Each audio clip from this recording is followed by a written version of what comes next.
Hi viewers, we're going to look at the two sounds n and m. They belong to this group of nasal sounds. Nasal sounds put the air through the nose and not through the mouth. So we have m, which is made with the lips closed, n, which is made with the tongue in a similar position to a T or a D, and ng, which is in a similar position to a K or a G. Now, these sounds, the tongue will be a little different because it will push up more and it will be flatter.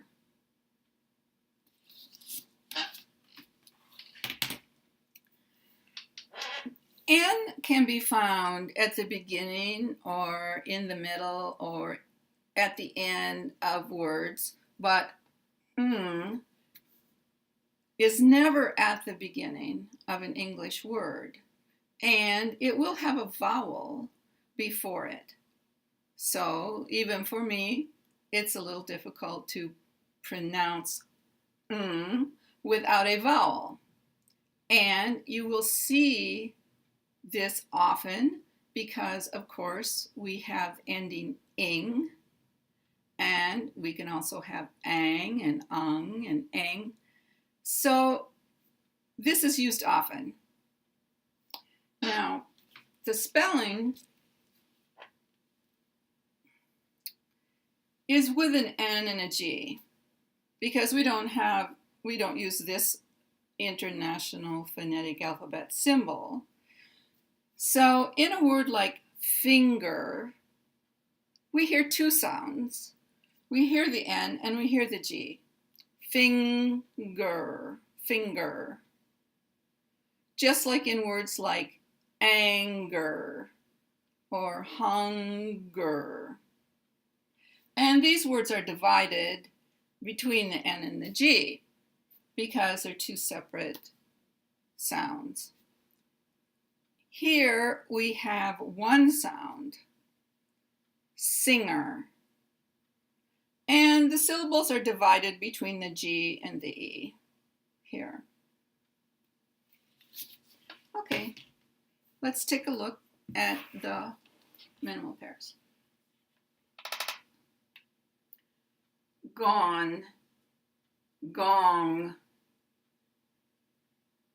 ran, rang,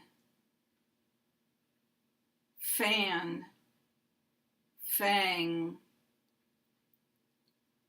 thin, thing,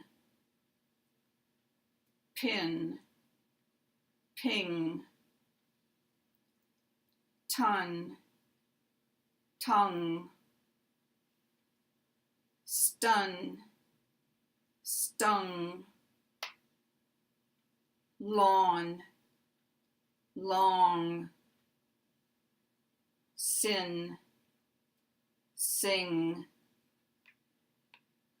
kin, king, win, wing, ban, bang, clan, clang, ran, rang, done, dung, run, rung, sun, sung, hance, hangs. Thanks for watching, and thanks for learning English.